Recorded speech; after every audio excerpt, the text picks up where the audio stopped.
to begin this morning. Good to see everyone here, and we'll be studying chapters 21 to 26 of 1 Samuel here in just a moment. We do have lesson sheets at the back if you need one, and we'll be looking into that here in just a minute. Okay, so as we study this, maybe I've already mentioned this, I realize we're going through these chapters at quite a clip.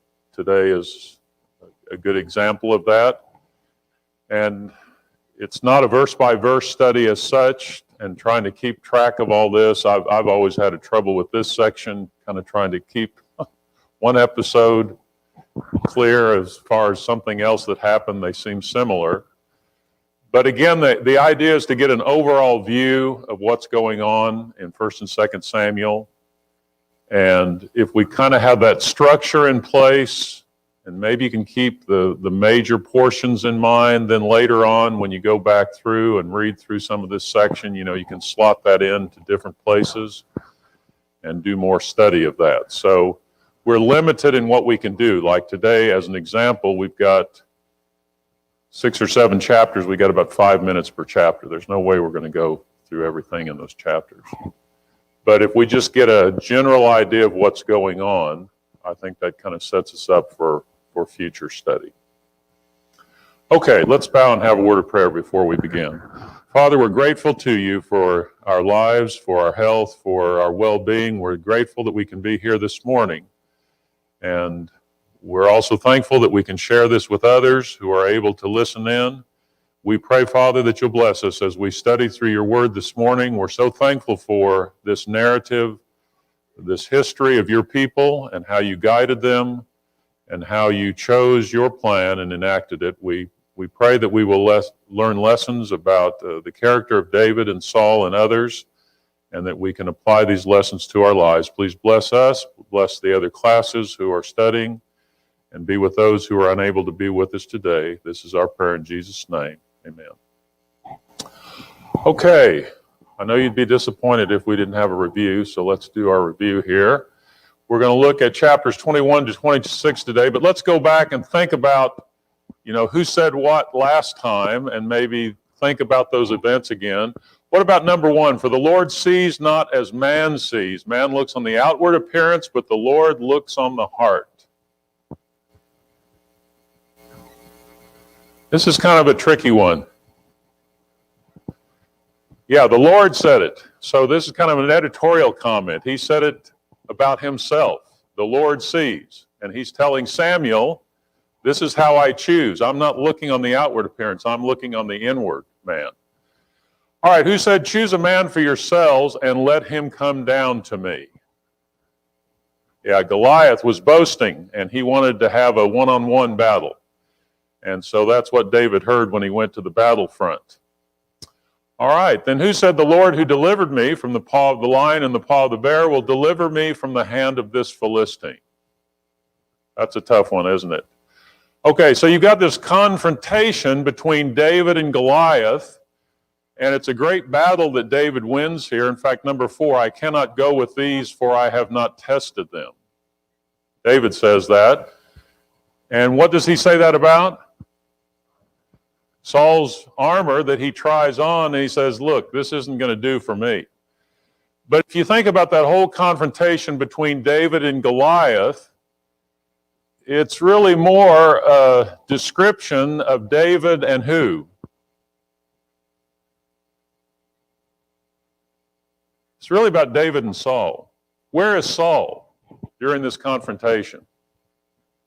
He's hiding back. Remember when he was hiding with the baggage? Well, now he's hiding back behind the battle line, and he's not going out to take on Goliath.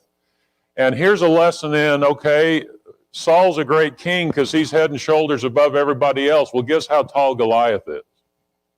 When you trot out your sample, they're going to come up with somebody that much bigger and taller.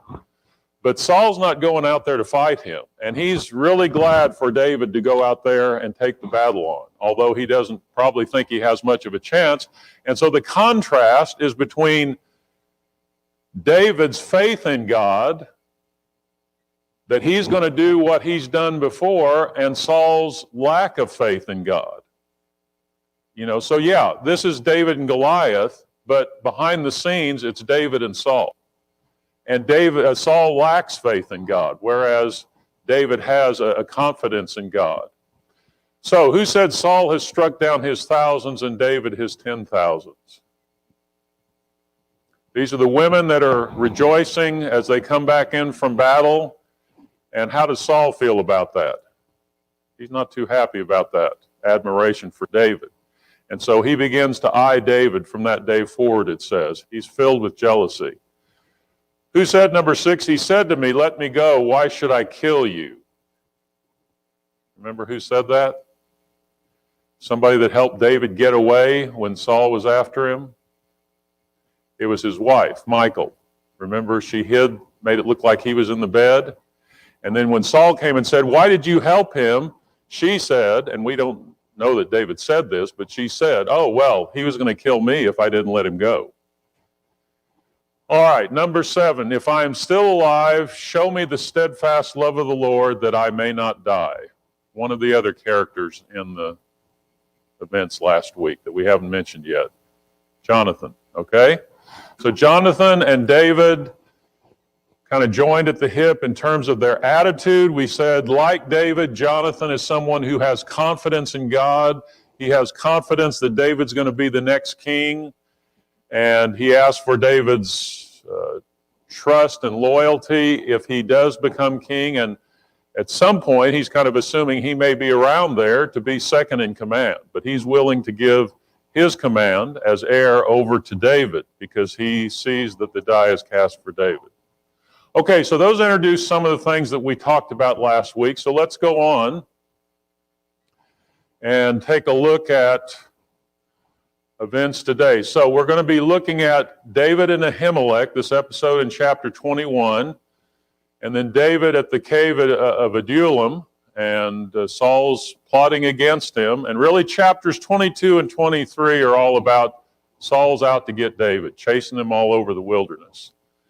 And then there are a couple of episodes at the end, 24 and 26, in which David has a chance to take Saul's life. And he refuses to do so. And in between those is this encounter that he has with Abigail, Nabal's wife. So those comprise this entire section where really you've got David having escaped and having made this covenant with Jonathan at the end of chapter 20 last week. Now he's out on his own and he's trying to get away. And you'll see how he is constantly on the run.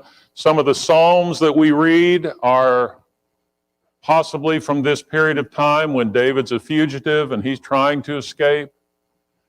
And so we'll have occasion to notice some of that.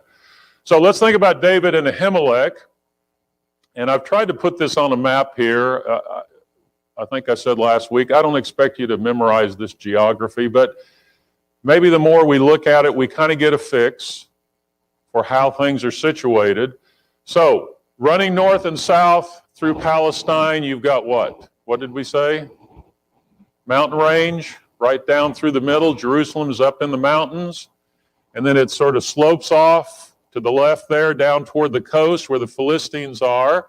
And it abruptly slopes off to the right into the Jordan Valley there, where the Dead Sea is, and goes on up north. So Jerusalem is situated up there, but we're going to start at Nob, and that's where the priests are. And Saul's not far away in Gibeah. So let's see what happens here. David comes to Himmelek in Nob, and what's he ask for? First food and then a weapon. Do you have any food? And what's Himmelek's answer? The only food I've got is the showbread that we put in the tabernacle on the table of showbread, and we replace that every so often. So I can give you that, but I want to make sure that you are pure. That's required. And so David says, well, yes, that's what I and my men do. When we go into battle, that's how we behave ourselves. So he gives them that bread, and then David asks, do you have any weapons? And he says, all I've got is Goliath's sword. Well, David's the one that was the benefactor there. He had slain Goliath, so he takes that sword, and we're told, and this is kind of like watching a movie or a drama, you see some scene and something happens and you think, why are they showing that? Well, then it pops up later on. So Doeg is said to be there, an Edomite, and he observes all that's taking place. Okay, so here is a depiction in the Arch of Titus, and it shows a showbread up there. If you can see that suspended, they're holding up this platform and the table and the showbread's up there. So that was one of the things they supposedly would have captured. Here's the depiction of that, a model of the table of showbread inside the tabernacle. And there's that bread as it would have been placed on there. Now, in New Testament, that scene is one that comes up with Jesus. He actually cites that as, okay, they come and question him about his actions, and he says, well, what about David and his actions? And that's an interesting discussion, but we can't have that one this morning. But that's the occasion for it, what we just noticed there in chapter 21. All right, David then flees to Gath. Now that's kind of interesting, isn't it? What's Gath? We've looked at Gath already. It's one of the five what? One of the five major cities of the Philistines. Who came from Gath? Goliath came from Gath. Who killed Goliath? David slew Goliath. David's got Goliath's sword, and he goes to Gath in order to hide out. So that might not seem the obvious place to go. Maybe he thinks he can be sort of incognito there, but it doesn't work out, does it? And he's sort of discovered, so he acts like a madman, at least long enough to get away. And that plan isn't going to work.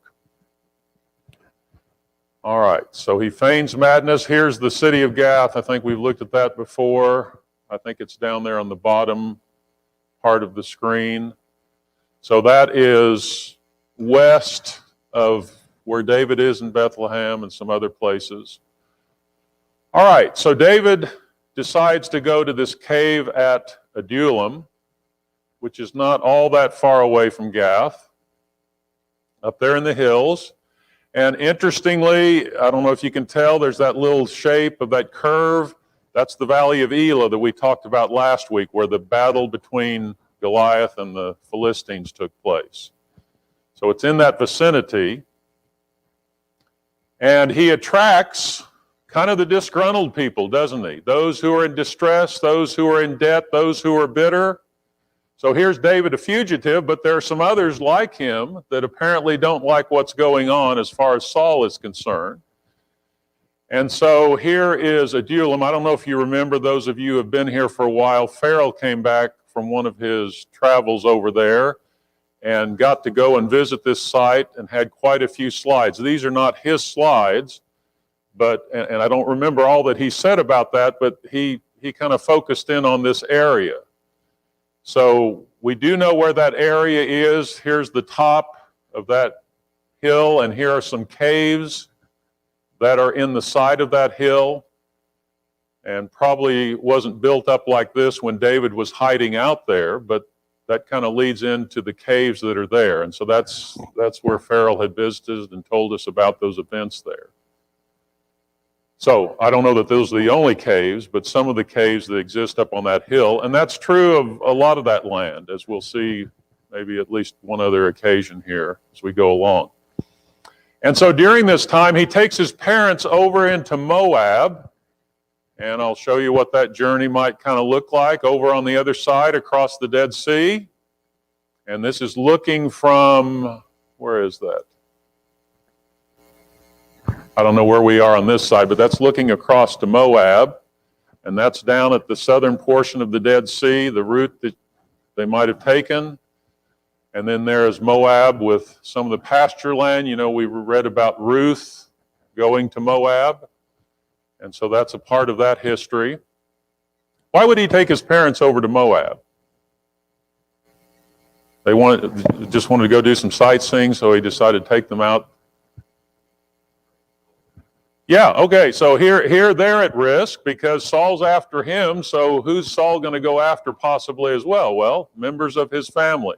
So he leaves them there, and then a prophet Gad tells him he needs to depart and go back to the forest of Hera. So he travels back. He's been in Adullam up there a little bit north, and so somewhere in this vicinity, the forest of Hereth. This is not the forest of Hereth, but this is a forested area, so it might look like what that would have looked like when he went to that region.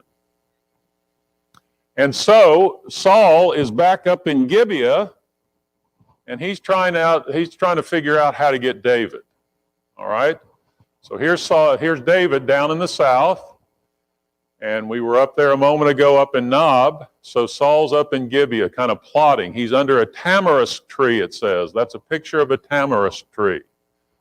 So here's Saul out in the open, kind of musing with his men. And what's he asked them? Chapter 22, I think, about verse 7 or so. What's he want to know? He's kind of in this conspiracy mode. Yeah, why haven't you told me about any of this? Is David going to make you a commander of his armies? Is he going to give you something? Well, why are you plotting against me? Why are you keeping this secret? Well, that kind of prompts who to speak up? Yeah, he actually accuses his own son Jonathan of being a conspirator, and maybe he's heard about this friendship that they have. So, yeah, Doeg pops up and says, hey, you know, I was over there in Nob, and I saw David come over there, and Himmelek actually gave him some help. So Saul calls Himmelek, and he questions him. And when, well, I guess this is when he answers. So Himmelek comes, and Himmelek doesn't know what's going on. Because when David came, David said, well, I'm just out on a mission. And so Himmelek was doing what Himmelek does. He's helping those who come his way. And so he kind of gives a defense here for David. He says, well, David was just kind of tending to himself. He's your servant.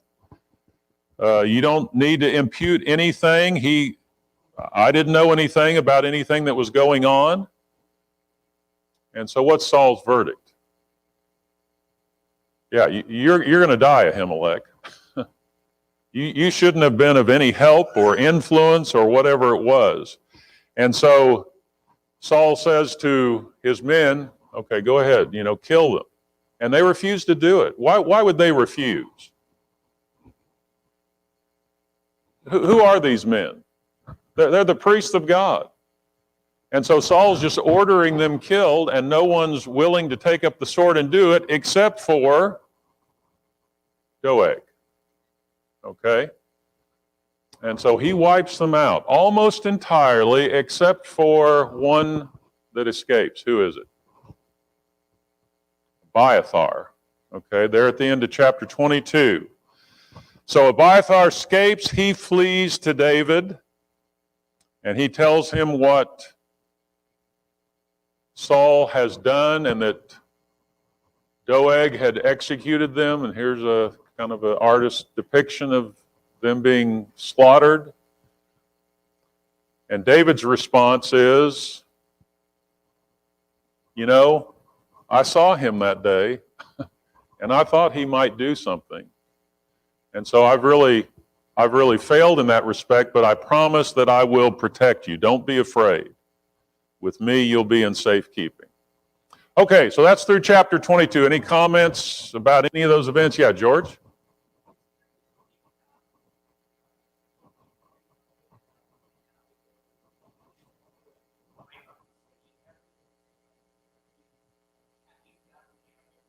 Yeah.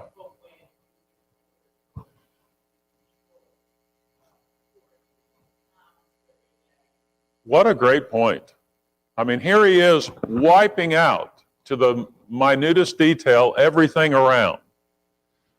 It's personal vindictiveness, isn't it? But when God said, go and destroy the Amalekites, why, we're going to save what's best there.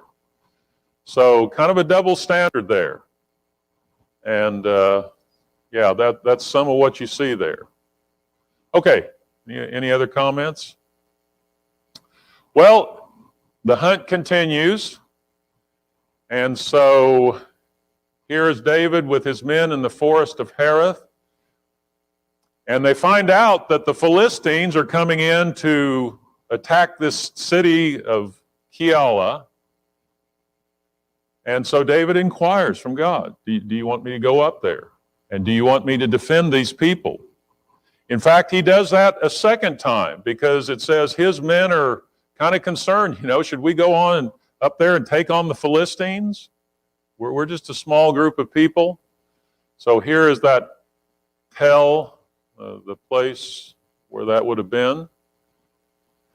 And so God says, yes, go up there and you'll be able to defeat them. I'll give the Philistines into your hand, verse 4. And so he defeats the people, the Philistines. He saves the inhabitants of Keilah.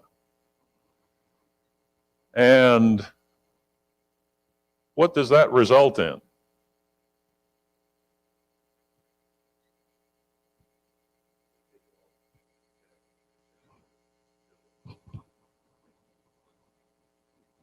Okay, they bring back the livestock. And then I was thinking, as you go on there, now I was thinking they told Saul that David was there. Maybe I'm wrong in that, because I'm not finding that reference. I was thinking it was told Saul that David had come. Okay, so maybe I'm overstating it here to say the men of Keilah alert Saul. I mean, we'll see that later where David does something for somebody and then they go tell Saul, well, David's here. That's not being very grateful, is it? All right, so at any rate, they find out, Saul finds out that David is down there. And Saul responds by saying, God has given him into my hand, for he has shut himself in by entering a town that has gates and bars.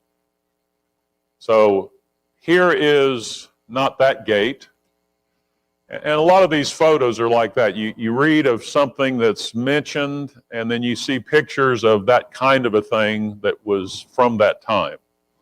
So these are Assyrian gates and bars in the British Museum there, but that might give you some idea, probably lower for this city. But Saul thinks, I've got him. Now he's locked into that city. And it's interesting that David is constantly inquiring of God. You start up in the start of chapter 23, he did that in reference to going up to Keilah, and now he inquires again and asks, will they surrender me? Will Saul come down? Which says that David is concerned with God's guidance. That illustrates that he's concerned about this relationship. He's relying upon God for information and seeking God's guidance. And so what's the answer in this case? Are they going to come down after him? Yep, they are. And so as a result of that, he escapes to what's described here as the wilderness of Ziph. And verse 15 says, Saul was seeking him every day, but God did not give him into his hand. Which tells us what about all these episodes? Yeah. God's the one that's really calling the shots. God is providentially taking care of David. Yeah, David is skillful and he knows what he's doing. And Saul's trying to get him, but it's really God that's a part of this. Michael? Yeah. It's not like, okay, I'm going to sit in my cave and let God take care of me. Exactly right. And at this point in time, verses 15 to 18, Jonathan comes down. I guess he knows as well David's whereabouts, and he's able to meet up with him. And notice they kind of reaffirm this covenant, or it says they made a covenant. And he says at this point, verse 17, I shall be next to you. Saul, my father, also knows this. So yeah, Saul's trying to get you because he sees you as his rival. But I think you're going to be the one on the throne. But when you're on the throne, I want you to know that I'm going to be loyal to you.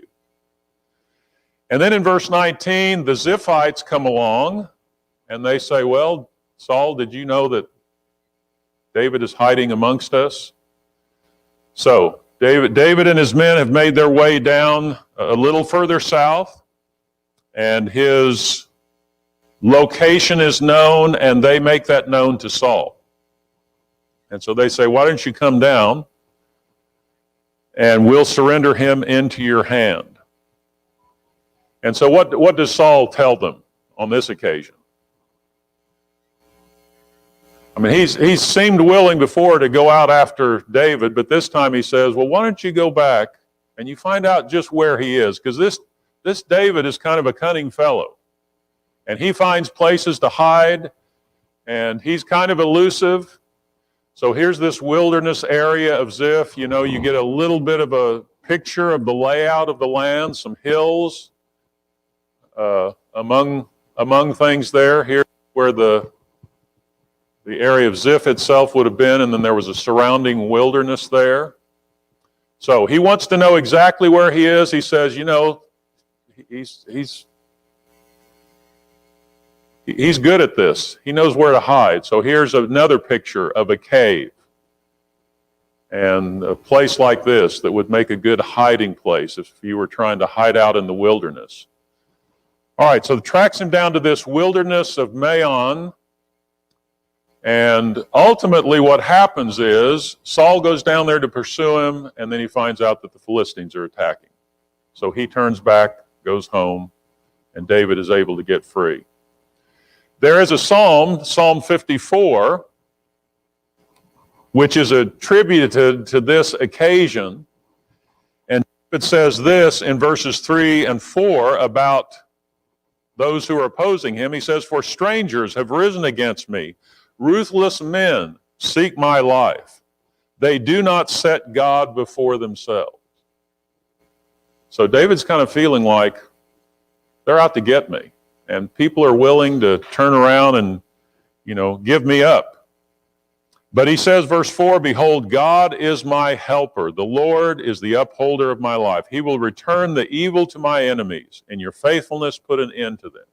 So maybe just one of many illustrations of where you can kind of study what's going on in David's life, and then you can read a psalm that is attributed to this time in his life where he's escaping or hiding. And it's obvious that he's placing his faith and confidence in God. Yeah, he has to act, he has to do what he needs to do, but he's relying upon God all the time. All right. So we're told at the end of the chapter here that he escapes because Saul goes after the Philistines. And it says in verse 28 of chapter 23 there, therefore that place was called the Rock of Escape. And then David went up from there and lived in the strongholds of En-gedi. All right, so here's some other pictures of this area. We'll come back here in chapter 25, Abigail and Nabal. And the lettering's not easy to pick out, but Maon's there in the center of the picture, then above it, Carmel, and then Ziph at the top there. So they're kind of one after the other. I don't know, Carmel, however you say that. And then the wilderness around there, you know, David's trying to hide, gives you some idea of how you would hide. We looked at a cave. You can see some of the places where they might be, and I think this particular episode describes David's on one side of the mountain, Saul's on the other side of the mountain. So you can kind of see how that might happen. Not that these are the exact locations we're describing, but they give you a picture of what that might have been like. All right.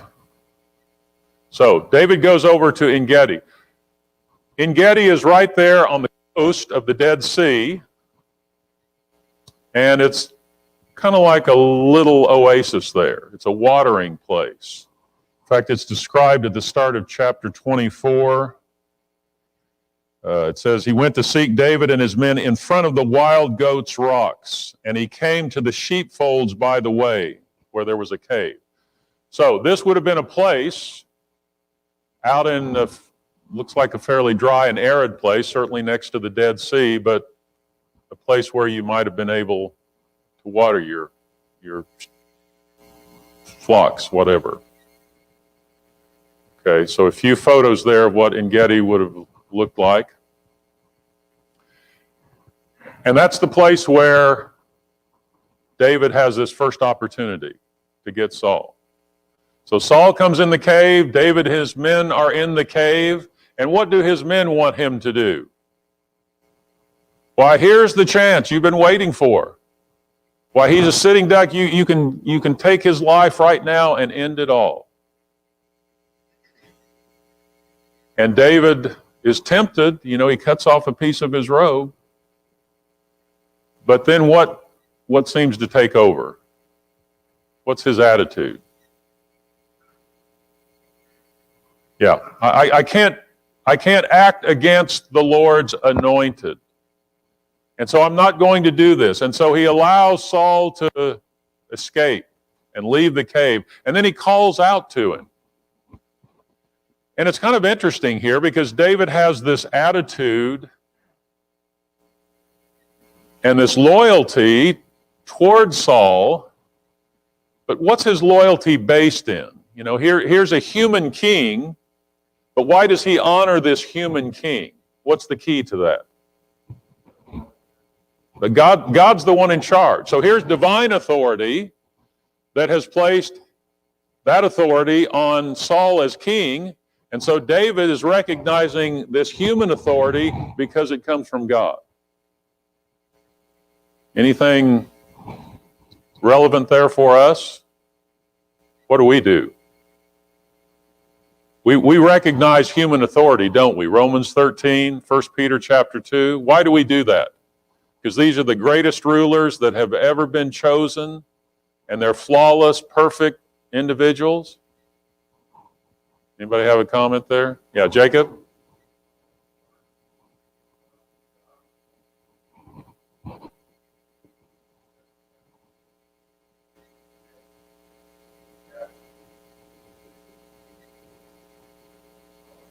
Okay, so God's choosing. He's the one that's made the choice. And so our responsibility is to obey. What does that facilitate when we obey? What's good about our obeying, as long as it's not contradicting God's will? Can you think of any benefits that come with that? I can think of a couple. Okay, there's peace, there's order. Holly talked last Sunday night about chaos and confusion. That's what results when you don't respect authority. So there's order, and what's the other benefit? How does it benefit us? Yeah, we receive peace, but we're glorifying God. We're doing what He wants us to do.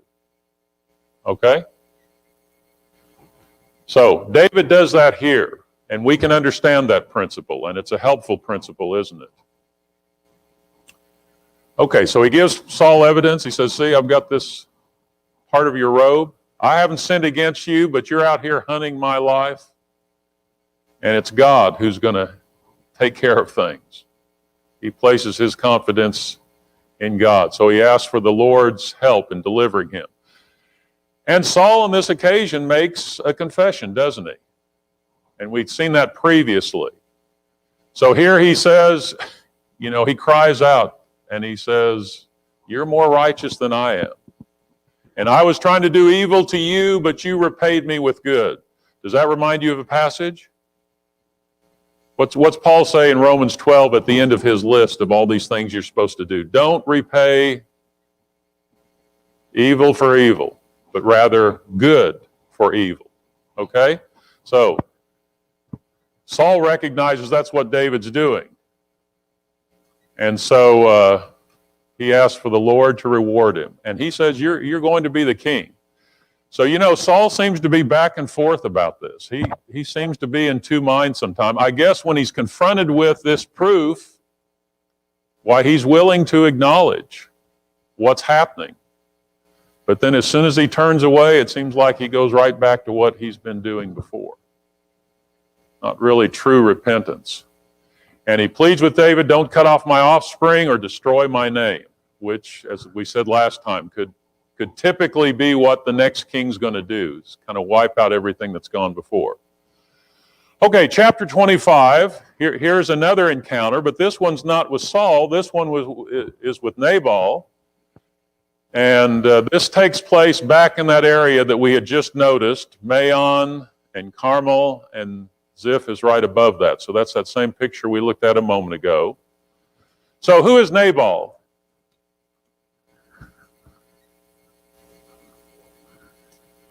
Yeah, he's got a lot of sheep and goats. He's pretty wealthy, pretty well-to-do. And David and his men come back into this area, and they seem to be in need of just some sustenance. And so David sends his men over to Nabal's men and asks for some help. You know, you have something you can give us? And what's Nabal's response? Yeah, what do we have to do with you? Ed, did you want to add to that? Okay, yeah, he said, nothing doing here. So they go back and tell David, and it's interesting, I kind of picked out the word, he says, they railed at you. You know, sometimes you hear that idea of somebody railing against someone. Well, that's what Nabal did against David and his men. And so David's ready to do what? He straps on the sword, they're ready to go. I'm going to wipe them out, you know, and that doesn't necessarily seem like David, does it? We just said he spares Saul, but Saul's God's anointed. It seems like on this occasion, he's ready to go and take vengeance. Well, then we're told about Abigail, and how is she described at the outset there? Verse 2, I think, chapter 25. Yeah, all right, intelligent and beautiful. Just what's needed in this case, isn't it? And whereas Nabal is harsh and badly behaved. So she's going to make up for him, isn't she? So she gets provisions ready. She gets this takeout meal ready. So she gets the caravan, goes out to meet David. And she goes out and bows down before him and really apologizes for what Nabal has done, doesn't she? And how does that affect David? So here's the area around that. Here's a mountainous region. I don't know if you can see the sheep in between the rocks there. They kind of look like the rocks, but here's some sheep shearing that's been done. That's a pile of wool, and it said they were shearing their sheep when David intercepts them. And yeah, we want to mention that Samuel is mentioned there as he dies in verse 1. So Samuel is out of the picture, and that's going to set up later events for Saul next time. All right, so David's ready to retaliate, but Abigail intercedes. So basically, what is her plea to David? When she intercepts him, he's on his way to wipe him out. She brings this food and provision. She bows down before him. And she really asks him not to do this. And what would you say are some of her reasons for... I mean, she's interceding for her husband. She's trying to save his skin.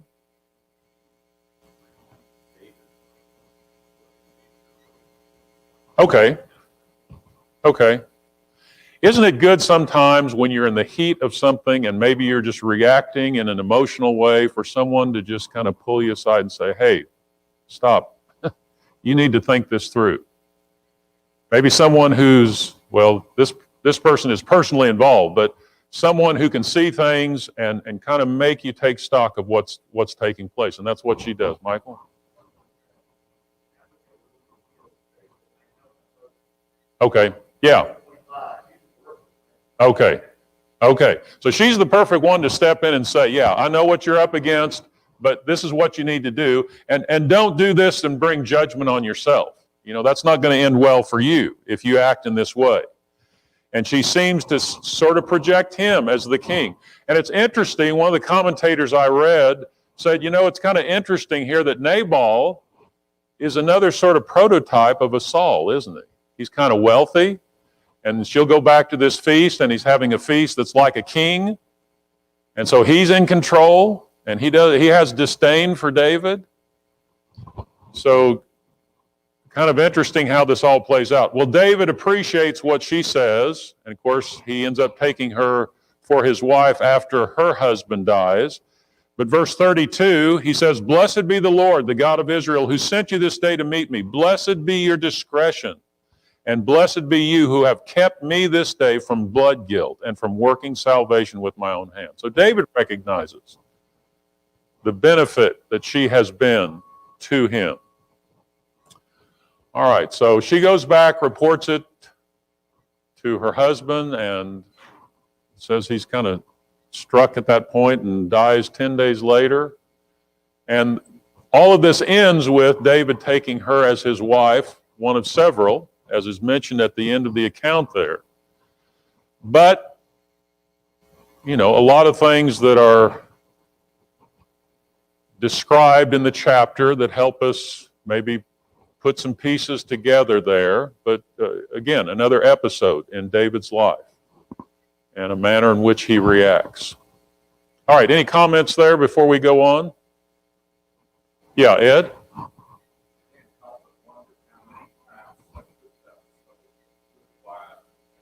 Yeah.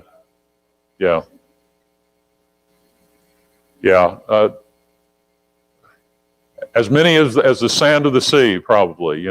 We could certainly describe it that way. So yeah, she has acted in a very helpful and productive way. Okay, that's a picture of her.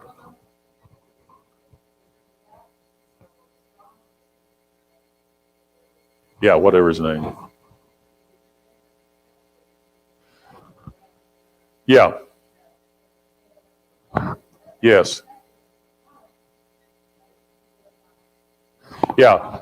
Sandy makes a good point, and that is that, David's appeal for having this help was, we've been a wall between you and anybody else that would harm you. So he'd been protecting them. And he thought, okay, this is just kind of, you do me a favor, I'll do you a favor type of thing.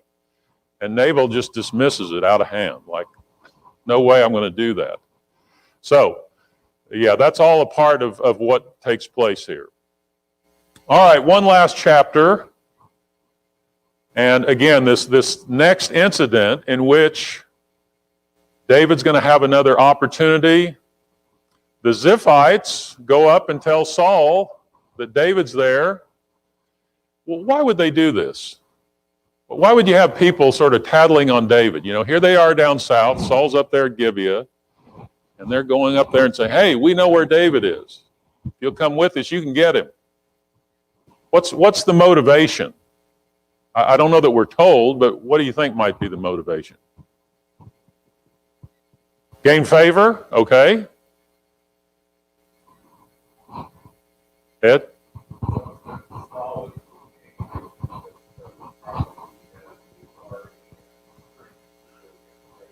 Yeah. I mean, he's the one in charge at the moment. What did he do at Nob? He kind of wiped out a village because they were helpful. So if you help David, you're in trouble. But if you don't help Saul, maybe you're going to be in trouble. I mean, there might have been all sorts of things going through their mind. Or maybe they're just loyal to this king as opposed to David.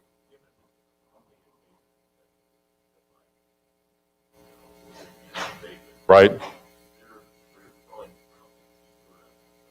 Okay. Maybe something deeper, Rick says, because of this seems to be an ongoing thing with them. All right, good. So on this occasion, he takes Abishai, and they slip into the camp. It says God brought a deep sleep upon Saul and all his soldiers. They go right down to where Saul is sleeping. There's his spear, and there's his water jug. And Abishai says, oh, this is the chance. Just take that spear and, you can end it all right here. Job done. And yet, what does David do? I'm not going to kill the Lord's anointed. That's not my place. And so he refuses to do that. And so David and Abishai go off, and they call back to the camp. And he says to Abner, you've not been guarding the king very well, because we've got his spear here, and we took his water. And so again, David, and this was true at the cave there. I didn't really say much about that. David makes this appeal to Saul and says, why are you chasing me? What am I? I'm like a flea. I'm like a little partridge. Why have you come out in the wilderness to get me. I'm not opposing you. I'm not trying to defeat you. And he asks, what evil is on my hands? If I've done something wrong, the Lord will accept an offering. If this is of men, they're going to be cursed of the Lord. They're trying to drive me out and take away my heritage as a part of the land here. And so Saul once again confesses his sin openly and freely. He says, verse 21, I have sinned. Return, my son David, for I will no more do you harm, because my life was precious in your eyes this day. Behold, I have acted foolishly and have made a great mistake. So you read that and you say, well, Saul, he's been convinced. But it doesn't end here, does it? Okay, so that's where we leave it, and David speaks out. Let's see. I thought David said something back to him. Well, at any rate, this is the last conversation, as far as anything we know, before Saul is ultimately killed in battle. So, this entire lesson has been about Saul trying to get David, pursuing him from this place to that place to this place. Failed attempt after failed attempt. David had opportunity to do it himself, and yet Saul hasn't changed his course, ultimately. Okay, thank you for your attention. I'd ask for comments. We've got right there on the time. Next time we'll look at the rest of 1 Samuel, chapters 27 to 31, and that'll complete 1 Samuel, and then we'll get ready to go into 2 Samuel. All right, thank you very much.